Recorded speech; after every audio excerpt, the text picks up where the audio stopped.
꿈은 빛을 이길 수 없다. 거짓은 참을 이길 수 없다. 진실은 침몰하지 않는다. 우리는 포기하지 않는다.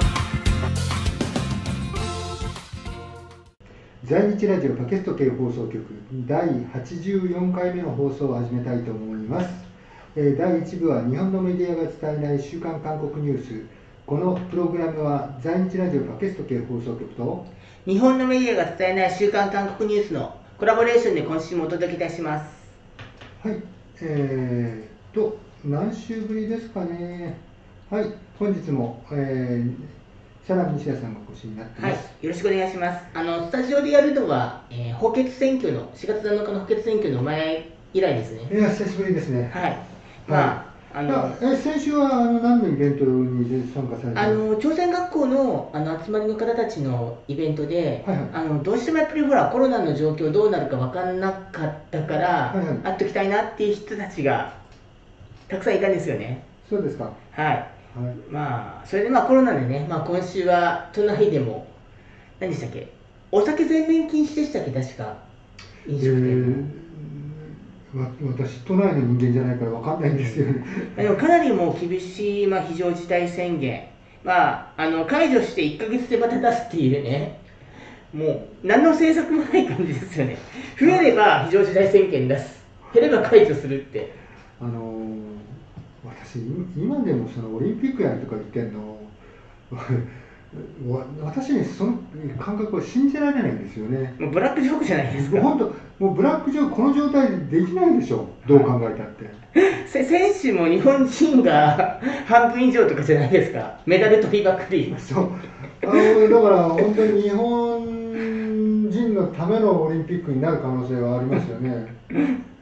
それで観客はもう日本人しか確実にね、日本国内に住んでる人しか観客はもう行けないので、はい。なんかもうすごい、あと90日ですか？はい、3ヶ月ですよ。だから今から3ヶ月前に何してたかってことを考えたらよくわかるんですよ。今から3ヶ月前って1月の24日でしょ。で、そのことを考えたら3ヶ月後にコロナが収まってるなんてことがね、ありえるわけないんですよね。だって、ワクチンを、やって一応集団免疫を作るって言ってきましたよね。だからそれ今 1% できてないでしょ。はい。で一応高齢者とかは6月までというふうには言ってて、自分もその医療関係、高齢者関係で働いていて、利用者さんは前半期のうちになんとかってなりますけどね、でも高齢者だけ打ったって集団免疫になりませんから、本当にだから日本でオリンピックやりたいんだったら、IOC もね、ちょっと日本が優先的にそのワクチン、供給してあげてって言ったと思いますよ。そんな雰囲気世界中どこにもないってことですよね。なんか本当の時代の転換期、世紀のなんか一つの時代の転換期を迎えたような感じがします。韓国の一応コロナの状況を言っとくと、一時200人台、1日200人台まで減った感染者がじわじわ確実に増えているという状況で、今週は700人台に突入してますね。世界中でもずっと感染者数が過去最大をここのところ記録してるんですけど、韓国で特筆するべきところは重症者数がすごい減ってるんですよね。死亡者数も減ってて病院の空きはまだあると。でその理由は毎週必ず高齢者施設では PCR 検査を職員、利用者ともにやってるんですよね。でその影響だと思います。ワクチンの接種状況は韓国も日本とあまり変わらないですね。どうなるんでしょうかね。とにかくじゃあ、ニュースに行きましょうか。そうですね。じゃあメニューに行きます。日本に関連した話で大きなことは、この放射能汚染水、福島原発事故のこの海洋放出、処理水放出ですね、日本の言い方は。で韓国の言い方では汚染水投棄ですね。でこの放射能問題は本当に韓国の報道を見て、日本人にとってやっぱり何か正しいのかと、事実を知るという典型的な問題は放射能問題だと思います。はい、で慰安婦裁判もこの日本との関係が深いことですけども、自分としてやっぱり今回のニュースで伝えたいのは、この与党の大敗で韓国のメディアで、この一縮が始まってるんじゃないかと。いうことですね。で、それに対するメディアバウチャー制の代案という提案、それからこのメディアの萎縮ということで、日本でも散々報道されましたこのチョ・グクチ氏の奥さんの裁判なんですけども、これ、無罪を示す新証言が今、続出してるんですよね。そうですね。でも韓国でも全く報道されないという状況、はい、ひどい話ですよね。ここら辺をね、今日は主に伝えたいなと思ってますね。はい、わかりました。はい、では早速いきましょうか。そうですね。はい。で、これ日本の報道と比べてこの原発問題についてはどうかということを判断していただきたい。韓国の原発、汚染水投棄の報道ですね。まず4月12日の MBC です。はい。はい。일본 정부가 끝내 후쿠시마 원자력 발전소의 방사능 오염수를 바다에 버리기로 이르면 내일 결정합니다. 일본에서는 이례적으로 총리 관저 앞과 국회 등 여기저기에서 강한 반대의 목소리가 터져 나왔습니다. 도쿄에서 고현승 특파원이 보도합니다. 이곳은 도쿄에 있는 일본 총리 관저 앞입니다. 오염수 해양 방류 결정이 임박한 오늘 10개가 넘는 환경시민단체 연 200여 명이 합동 집회를 벌이고 있습니다.汚染水流すな、海を汚すな. 시민들은 탱크를 늘려 장기 보관할 수 있는데도 정부가 방사성 오염수를 바다에 버리면 전 세계인을 피폭자로 만들게 된다고 비난했습니다. 후쿠시마의 한 농민은 방사능에 오염된 소 모형을 트럭에 싣고 왔습니다.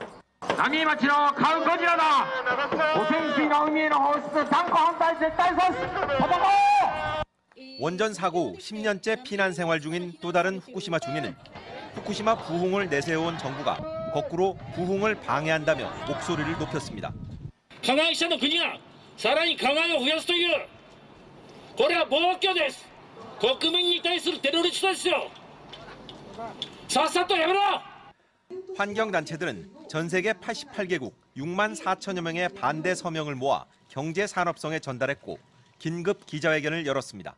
この今回の安倍政権からつながる菅政権の判断というものは民意もそして私一人一人が安心して生きる権利も奪っている。 후쿠시마현 국회에서도 반대 목소리가 나왔습니다. 皆さん力を合わせてこの汚染水の放出を何とか止めましょう。海洋放出だけを急いで決める必要はないんです。それだけの時間があればトリチウムはもっと減衰していくわけですから新たな道も決まります。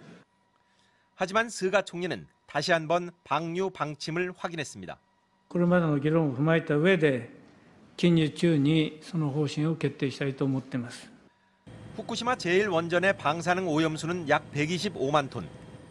이르면 내일 일본 정부는 관계 강요 회의를 열고 해양 방류를 결정합니다. 도쿄에서 MBC 뉴스 고현승입니다. はいどうぞ。はい。インタビューで出てきた人たちは、この日本ってこの原発反対だとか、この放射能から人々を守ろうっていう活動をしているもう代表的な人たちなんですけども、自分も知ってる人たち何人かいるんですけども、多分日本のテレビでこの人たち登場したことないと思うんですよね。韓国のテレビではもうこの MBS でもそうだし、どこでも本当先週ずっと出てきてましたね。そうですか。言ってることもすごく鮮明だし、はい。で、はい。もう一つはそれでこの福島原発事故の汚染水の海洋投棄、日本的に言うと処理水の放出なんですけども、について科学的にほら説明した番組とかって日本ではほとんど見ることなかったと思うんですよね。で韓国ではそういったことでもどういうふうに報道してるかっていうのが次の、JTBC の、4月12日の報道ですね。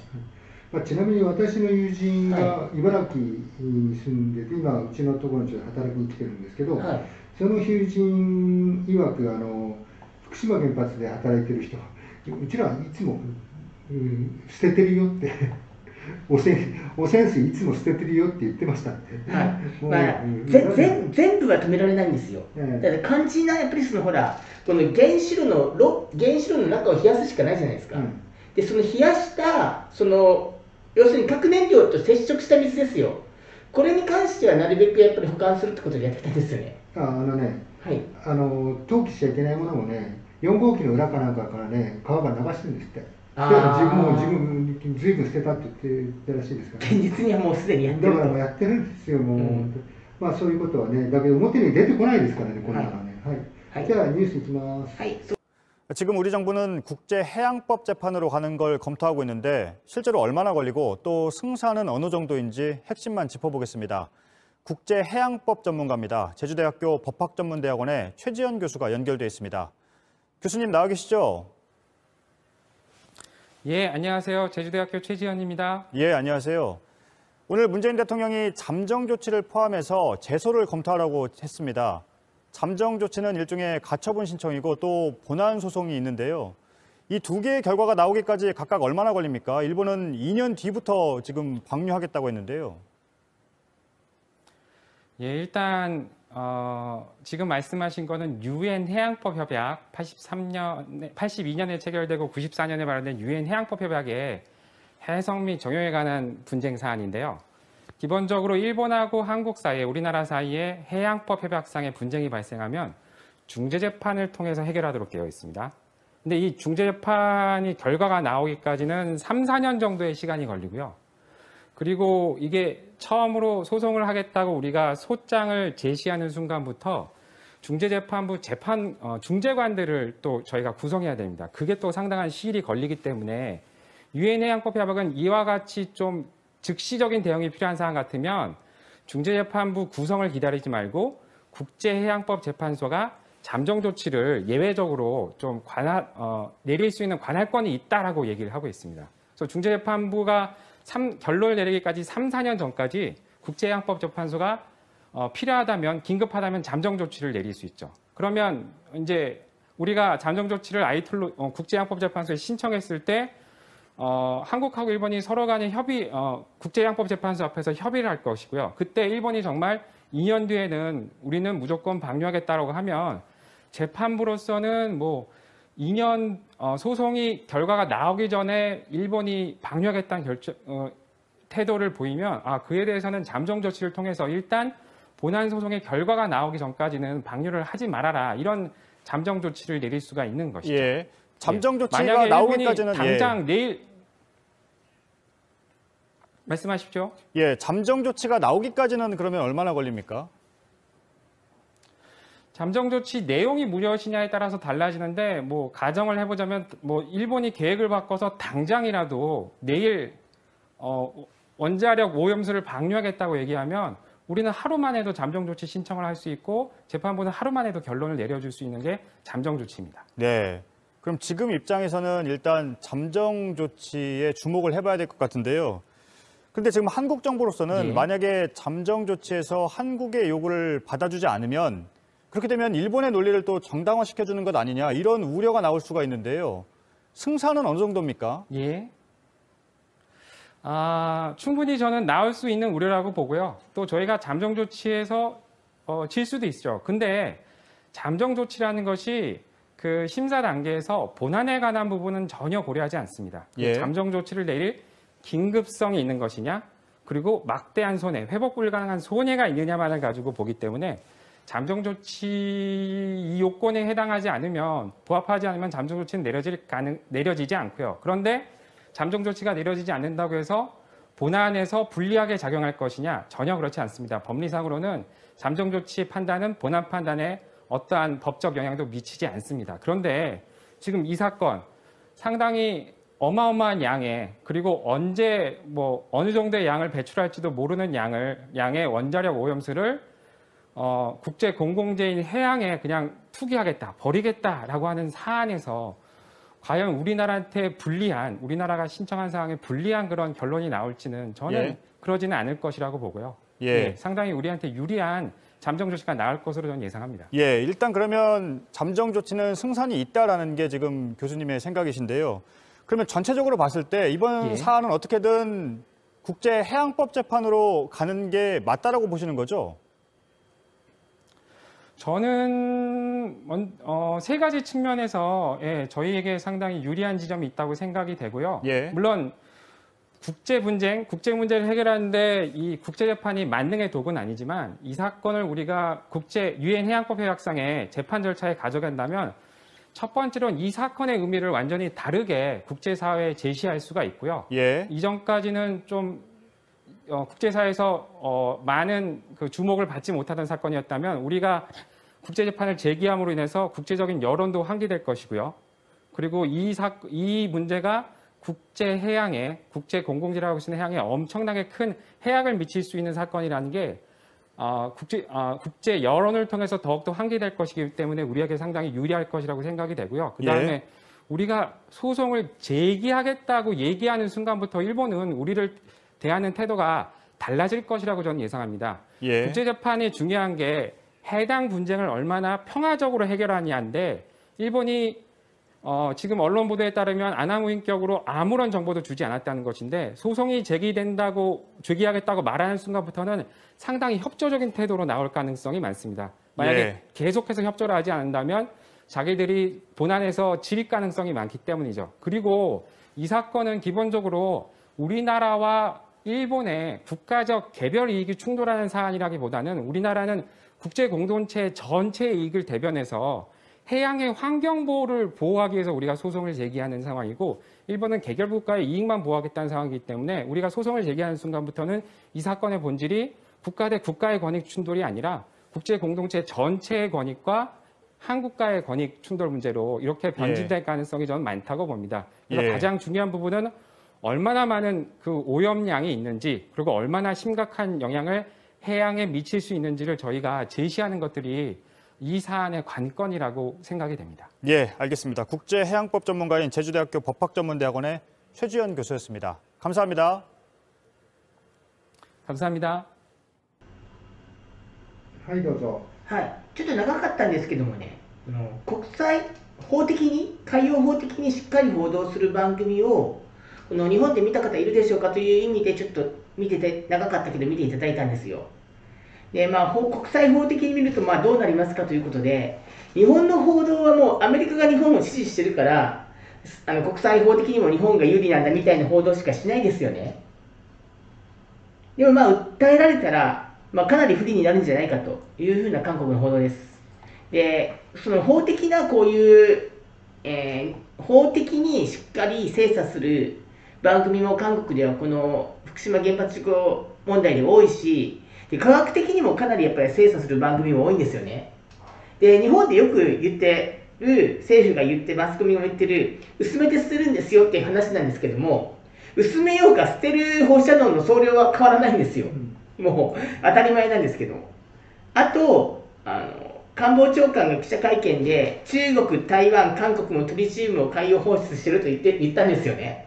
これって韓国と中国の批判さえすればもう日本政府のやることは何でも正当化できるし国民は騙せるっていう悲しい現実じゃないかなと思うんですけども決定的な違いがね、この福島原発で出るトリチウムというのはこの原発の核燃料、損傷した核燃料に触れた汚染水なんですよね。で韓国や台湾や中国で出てくるトリチウムっていうのは一応この核燃料のこういう排水管があるんですけども、このパイプと接触した冷却水の水なんですよね。この冷却水の水とこの汚染したこの、核燃料に触れた水って決定的な違いがあるんですよ。ここら辺も日本では報道しないし、でもうこの問題で韓国が反日を煽るというふうに批判する日本のマスコミが多いんですけども、それがね日本国民の利益になるのか、もう当たり前のことでも判断してほしいんですよね。もうバカらしくて話になったね、放射能を放出することが、放射能汚染水を放出することが日本のためで、それに反対するのは韓国と同じで反日なんでしょうかと、いうことをこの問題では思います。じゃあ次いきますよ。次は、自分も驚いたんですけども、4月の21だったかな、今週の、半ばに、1月の8日にこの慰安婦問題でこの日本政府に賠償しなさいという判決がソウル中央地裁で出たじゃないですか、はい、でそのソウル中央地裁で全く正反対のこの第一審の判決が出たんですよね。これなんで裁判が2つあるかというと、この1月8日の判決っていうのはこの2015年の日韓慰安婦合意の前から、はい、被害者たちが救済を求めて訴えてた裁判なんですよ。はい、で今回、出た判決っていうのはこの2015年のこの日韓慰安婦合意は不当だと、おかしいということで別の被害者たちが訴えた裁判なんですね。うん、これで全く正反対の、判決が出たんですけど、こうどういうふうに韓国で解釈しているかという MBC の報道をまずご覧ください。はいはい、위안부 피해자 소송 2건을 두고 정반대의 판결이 나왔고 판사들이 바뀌었다고 한 재판부에서 앞선 판사들의 판단을 뒤집었습니다. 이걸 어떻게 봐야 할지 법원 담당하는 곽동건 기자에게 몇 가지 질문 더 해보겠습니다. 곽 기자, 먼저 주목해서 짚어볼게요. 1차 소송하고 2차 소송의 그 판결이 거의 붙어서 나란히 나올 예정이었는데 2차 소송은 갑자기 일정이 바뀌어서 오늘 나온 거예요? 네, 앞서 위안부 피해자들의 손을 들어줬던 이 1차 소송 판결이 1월 8일이었고요. 그 바로 다음 주에 2차 판결도 잡혀 있었는데 재판부가 당시에 불과 이틀 전에 판결을 미뤘습니다. 당시 분명한 이유 밝히지 않았고요. 네. 3월에 한번 재판을 추가로 열기는 했는데 이 피해자 주장을 재차 확인하는 수준이었기 때문에 이거 좀 이상하다, 석연치 않다 이런 얘기가 많았습니다. 결과적으로 오늘 결과를 놓고 보면요. 당시 재판부가 이 패소 판결을 준비했다가 바로 직전에 정반대의 승소 판결이 나오니까 다시 한번 자신들의 판단을 점검을 하고 논리를 다질 시간이 필요했던 것 같습니다. 이게요, 사실 재판부는 달라도 하나의 법원에서 똑같은 사안을 놓고서 정반대의 판결을 하는 게 사실 납득하기는 어려워요. 네, 그런데 사실 판사들은 당연하다고 여기고 있는 것 같습니다. 같은 법원이라도 재판부는 하나하나 완전히 독립된 판단을 하기 때문이라는 건데요. 네.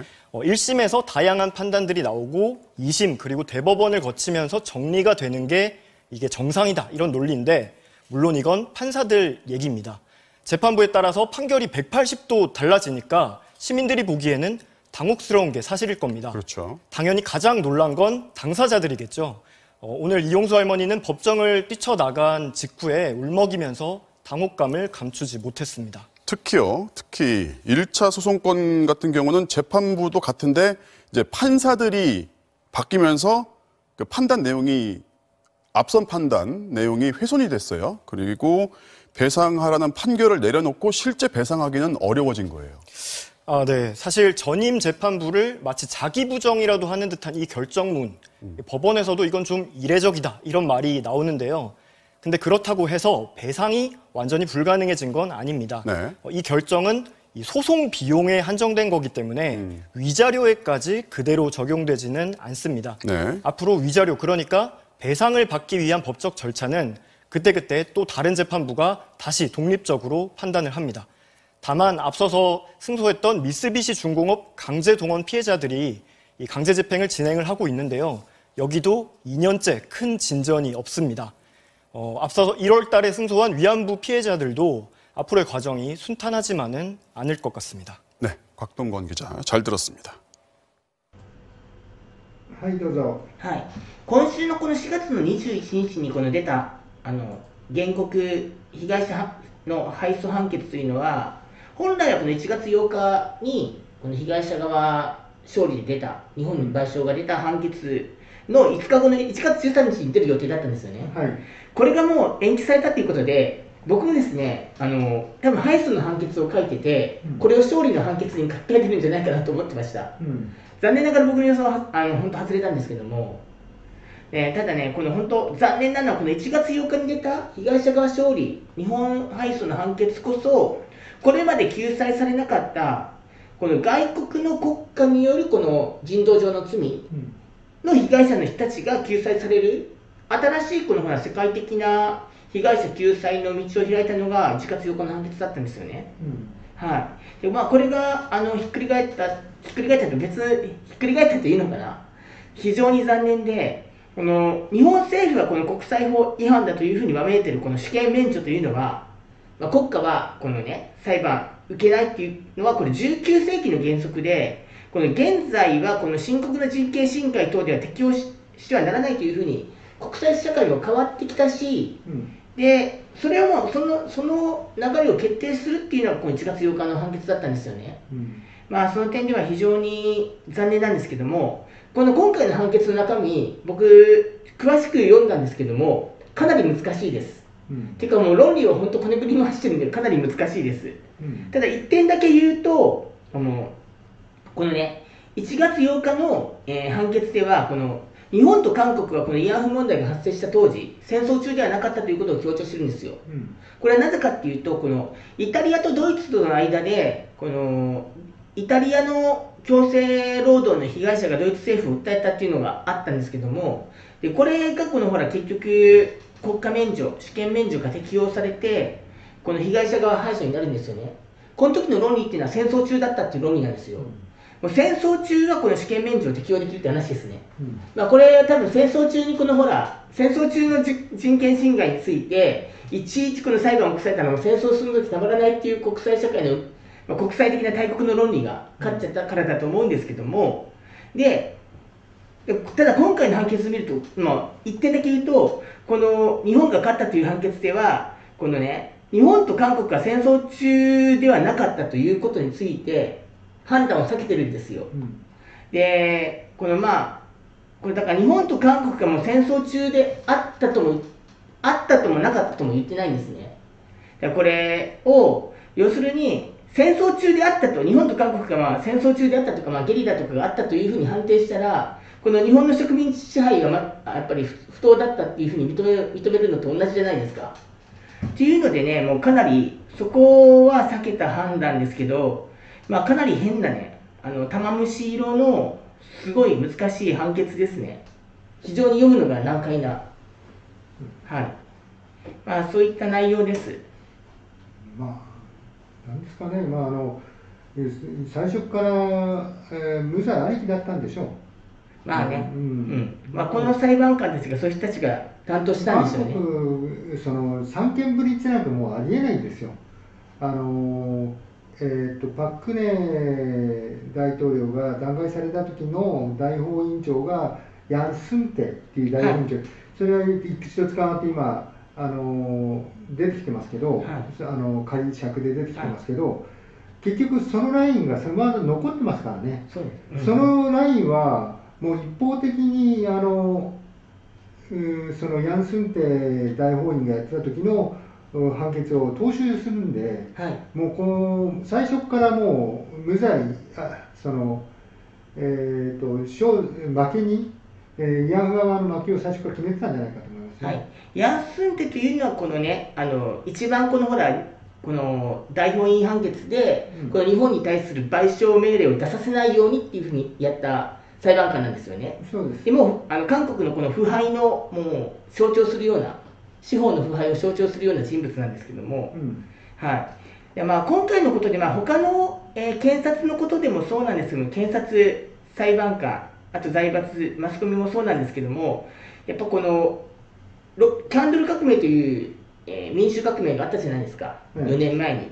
で、その民主党政権ができても、やっぱ簡単に官僚とか、これまで既得権を持ってた人たちはその既得権を手放すことはないってことなんですよね。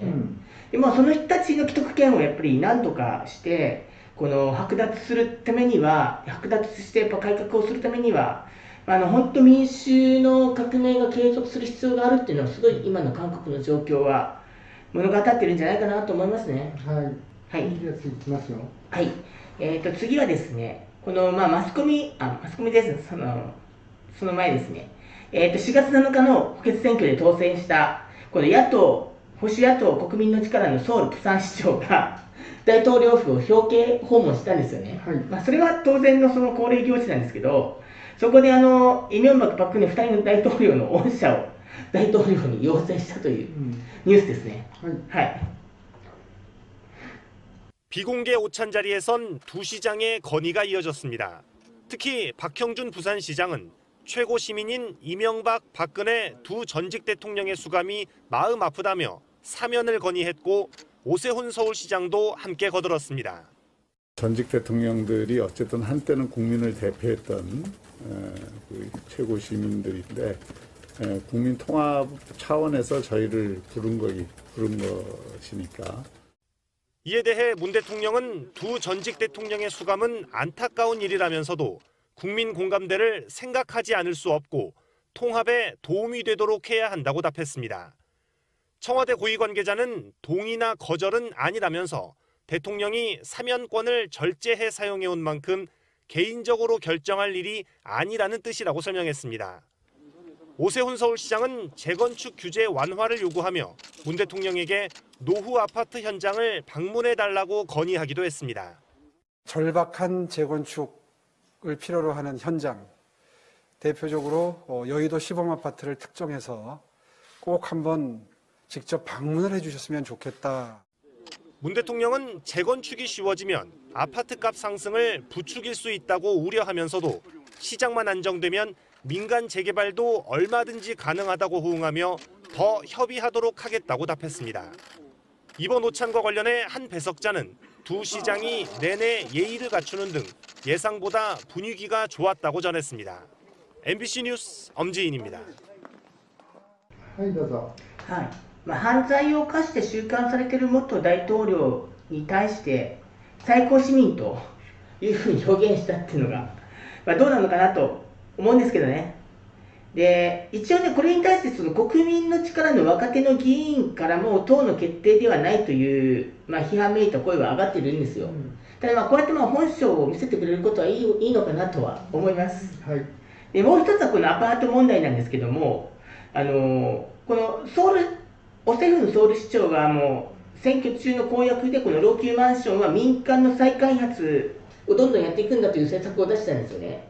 これをやると不動産価格はどんどん上がっていくんですけども、でこのマスコミの在り方を問題にしたくて、それはムン政権に対しては政府が不動産対策に失敗したから住宅価格が高騰してるんだというふうに選挙中散々批判していたメディア、韓国のメディアは今このオセフン市長が誕生してからね、この再開発の期待でこの不動産市場が活性化して、住宅の価格がね上がってね、住宅公共なんだと、住宅で好景気なんだというふうにね報道する記事が非常に多いんですよね。でマスコミって本当にマスコミのことがやっぱり、問題だなということをですね。はい。そうですね。はい。はい。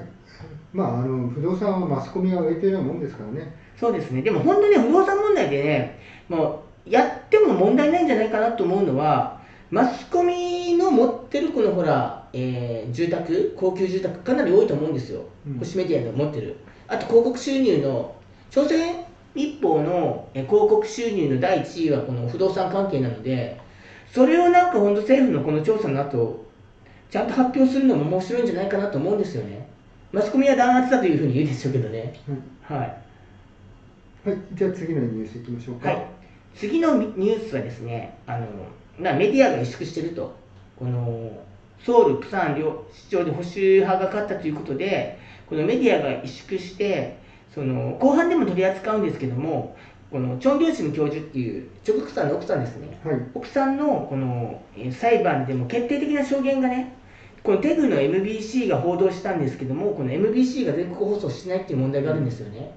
そういったことの一つの象徴として、このソウル市長が保守党に代わり、このソウルの、トラフィックですね、TBS だから、ソウル市の交通局ですの、TBS のこのニュース工場というこの人気番組に対して、この圧力をかけてるんですよね。まずそのことについてのニュースを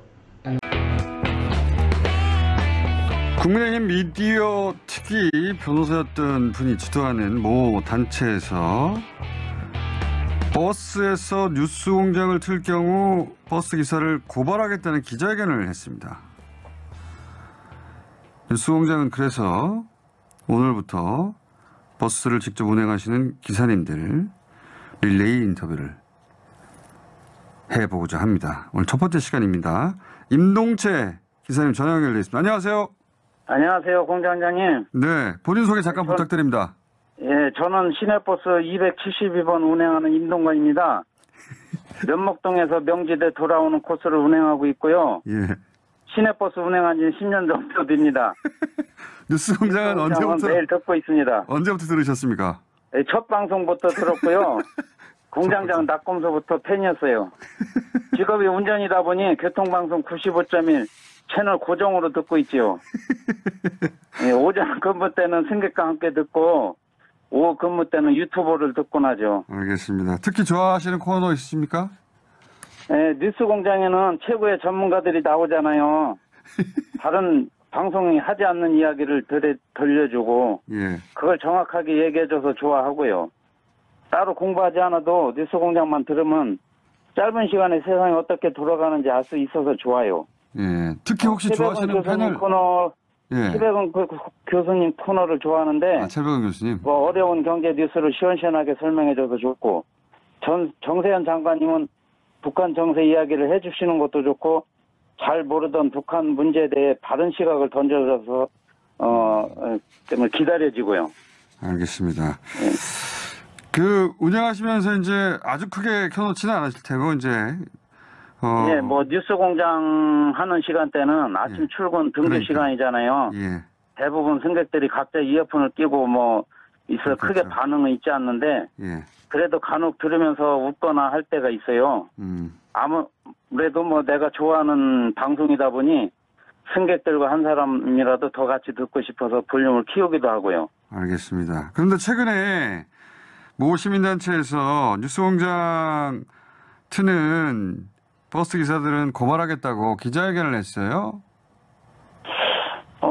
그거는 그 내용은 직접 들어보지는 못하고 전해 들었는데, 예. 뭐 승객만 인권이 있는 게 아니라 기사도 인권이 있잖아요. 예. 뭐 친절하고 안전하게 서비스하면서 방송 듣는 게 그게 왜 문제가 될까요? 승객들이 불편하지 않다면 앞으로도 승객들과 함께 듣고 싶어요. 뉴스공장 들을 때 내 오전 근무 뭐 낙입니다. 낙. 고발을 한다고 하는데 걱정은 안 되세요? 아니 글쎄 뭐 정년퇴직도 얼마 안 남았고 그걸 고발할까요? 고발해도 뭐 고발할 사람 없을 것 같은데요. 알겠습니다. 네, 그게 자, 뭐 예. 기자님 감사하고요. 예. 저희가 언제 이 시리즈를 하다가 스튜디오에 한번 모시겠습니다. 예, 감사합니다. 네. 이 시대의 반항인, 이 시대의 참 겸손인 뉴스공장 김어준 포에버. 감사합니다. 예. はいどうぞ。はい。もうバスの運転手を告訴するとね、この国民の力の、研究機関が言ってるから僕はバスの運転手をインタビューにするっていう、まあこのやっぱりニュース工場のこのアイデアっていうか、この臨機応変さはいいですよね。それにやっぱこうやって応じてくれる人もいるということが、だから本当ね、この1年ぐらい前だったらこのニュース工場が初めて報道したことを他の局が報道するとか MBC が報道するということもあったし、逆にこの MBC がこの報道したことでこの土地の問題とかで他の局が報道しないことをニュース工場がやっぱ報道するみたいなそういった関係性もあったんですけども、それが今かなりやっぱりメディアが大手のメディアが萎縮してるなっていう状況ですよね、全体として。でこのやっぱニュース工場が今後どうなるかってことは、ただお世話が本当に圧力をかけるんだったら韓国市民も黙ってないと思うんですよね、っていう気はします。注目したいと思いますね。はい。わかりました。はい。じゃあ次のニュースいきましょうか。今このメディアの問題でこのやっぱり、韓国でも結局メディアをどうするかと。言論改革、メディア改革が第一の課題だという声も大きくなってはいるんですよね。でそこで出てきている案というのがメディアバウチャー制というこのメディア改革なんで、まずどういった案かということで、これは、告発ニュースという、進歩派ジャーナリストの、チャンネルから見ていただきたいと思います。한겨레도 경향도 도무지 믿을 만한 언론이 없다. 어디서부터 어떻게 언론을 개혁해야 할지 길이 보이지 않는 가운데 경천동 지할 비법이 공개됐다. 비법을 공개한 주인공은 더불어민주당 김승환 의원이다.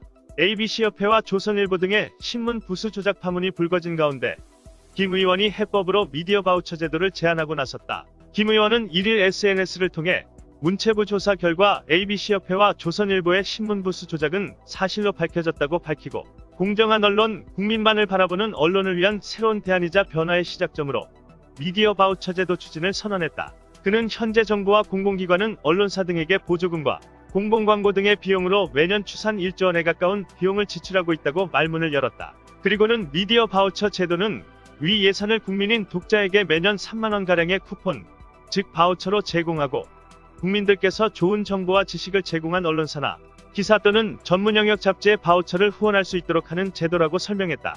현재 민주당 미디어 언론 상생 TF 소속으로 일하고 있는 김 의원의 주장을 정리하면 이렇다. 만 18세 이상 국민 3천만 명에게 연간 3만 원씩 미디어 바우처를 나눠준다. 그러면 국민들은 자신이 구독하고 싶거나 좋은 기사를 후원하는 데 주어진 바우처를 사용하는 것이다. 매년 1조 원에 달하는 정부 보조금과 공익광고를 정부가 아닌 국민들이 직접 집행하는 셈이다. 국민이 직접 좋은 미디어를 선택하고 좋은 미디어가 국민으로부터 광고를 많이 받을 수 있도록 투명하고 공정한 미디어 영향력 평가 지표로서 미디어 바우처 제도를 운영한다는 취지다.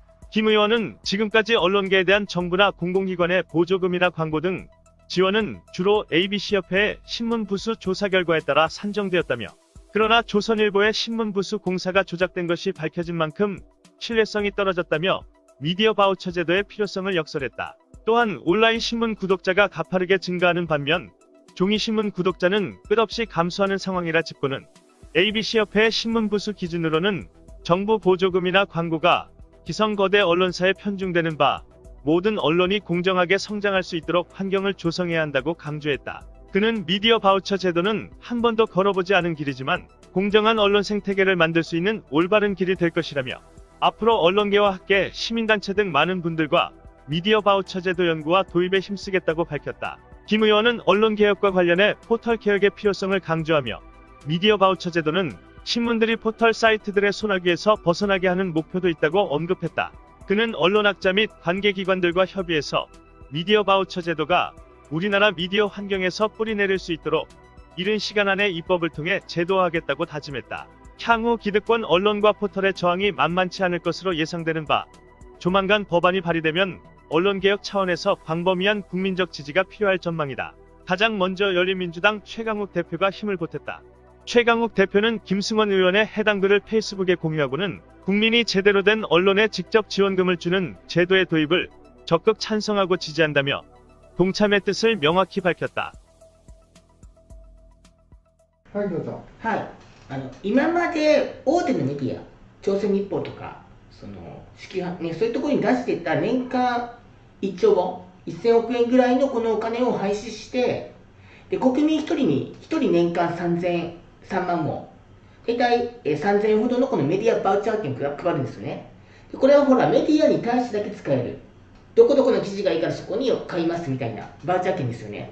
でこれ国民がこの自分で買いたい記事や支援したいフリージャーナリストにこのクーポン券を使うという制度なんですよ、はい、提案されているのは。でこれは非常にいい制度だと思うんですけども、当然既存のメディアは激しい抵抗をするでしょうね、ただこれ思うんですけども、このメディアバウチャー制を導入してもまだまだ大手のメディアに有利なんですよね、だってほら朝鮮日報とか圧倒的に誰でも知ってるわけじゃないですか。私たちにこのお金くださいねって宣伝できるわけでしょ。で新しいこの進歩派のね、このほらジャーナリストとかって宣伝手段が圧倒的に限られてるんだから、これを導入した上でもまだまだ圧倒的に大手が有利なんですよね。でも大手がね、このね、反対するっていうのは、いわば圧倒的な有利な競争ですら反対。で、独占的特権だけを維持したいっていう論理なんですよね。ということなんですけども、これをやっぱり導入するのは、やっぱこのメディアを改革していく第一歩になると思って、ぜひ通してほしい法案ですね。と思います。はい。はい、じゃあ一応前半はこれで終わりですかね。そうですね、ここまでにします。はい。じゃあ一応これで前半は終わりにします。はい。